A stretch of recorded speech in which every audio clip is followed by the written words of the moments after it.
Okay, you mentioned that Barnabas and Brainiac both kind of were manipulators, are manipulators. Yeah. Expand on that a little bit, and exactly why those two shows. I think any leader who's evil. I mean, you learn this from Power Rangers.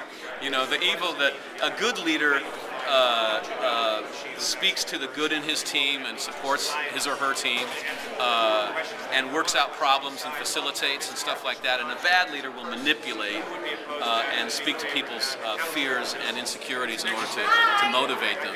And so I kind of make my bread and butter on villains, so I play a lot of manipulative characters. But the thing is, the difference in the two characters is that I think that Brainiac is all manipulation. He's just a computer who is playing a game with human beings to get him to do what he wants them to do. Whereas Barnabas is really on a moral tear. He really thinks that he's right. He wants to proclaim it to the mountaintop. He wants everyone to agree with him. And he will manipulate people if he has to get that done. But he'd rather just speak the truth and have them agree, have everyone agree with him. Okay.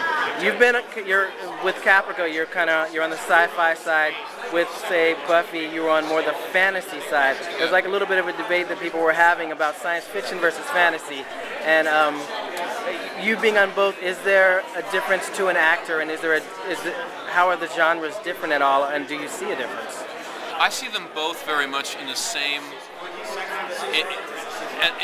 way. They both function for us the way that a jester functioned for a medieval court. In the medieval court, the only person that could call the king an idiot was the jester, because it was just a joke. And it was said that the court that had a good fool, a good jester, was a good court, because he was the wisest person in court.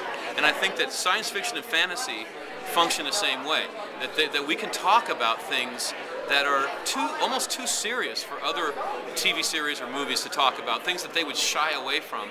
But because we have this patina of science fiction or fantasy, fangs or spacecraft or whatever, we can kind of give people a safety, and so that they can look at themselves but almost not have to admit that that's them.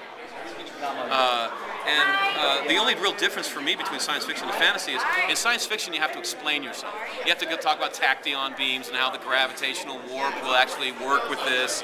Whereas in fantasy you just come up with the gem of Northra and you get to go on with the story. You don't have to explain that. So fantasy is a little cleaner, and you don't have to set things up quite so carefully. Thank you very much. Yeah.